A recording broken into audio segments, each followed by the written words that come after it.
പട്ടാമ്പി മണ്ഡലത്തിലെ പ്രധാനപ്പെട്ട പദ്ധതികളിലൊന്നാണ് വാടനാകുറിശി മേൽപ്പാലം.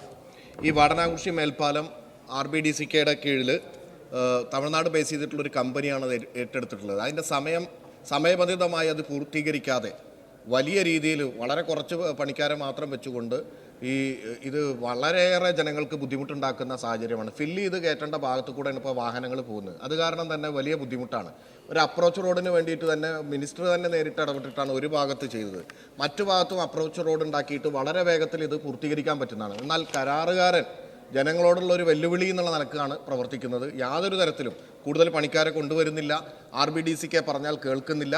ഒന്നില്ലെങ്കിൽ ആ കരാറുകാരനെതിരെ നടപടിയെടുക്കുക, അതല്ലെങ്കിൽ വളരെ സമയബന്ധിതമായിട്ട് അത് പൂർത്തീകരിച്ച് ജനങ്ങൾക്ക് തുറന്നു കൊടുക്കാൻ വേണ്ട നടപടി സ്വീകരിക്കണമെന്നാണ് എനിക്ക് പറയാനുള്ളത്. വളരെയേറെ ബുദ്ധിമുട്ടാണ് ഇതുമായി.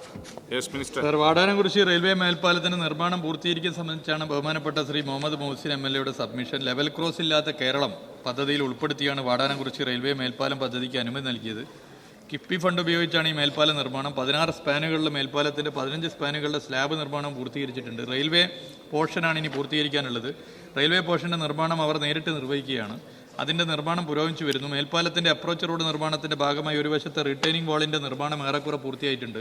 സർവീസ് റോഡിന്റെ നിർമ്മാണവും പൂർത്തിയാക്കി. മറുവശത്തെ റിട്ടേണിംഗ് വാൾ, സർവീസ് റോഡ് എന്നിവയുടെ നിർമ്മാണ പ്രവർത്തനം പുരോഗമിക്കുകയാണ്. റെയിൽവേ സ്പാന്റെ വർക്കുകൾ മാർച്ച് അവസാനത്തോടെ പൂർത്തിയാക്കാനാകുമെന്നാണ് ഇപ്പോൾ പ്രതീക്ഷിക്കുന്നത്. ഇപ്പോഴത്തെ നിലയിൽ ഏപ്രിലിൽ മേൽപ്പാലം ഗതാഗതത്തിനായി തുറന്നു കൊടുക്കാൻ സാധിക്കുമെന്നാണ് പ്രതീക്ഷിക്കുന്നത്.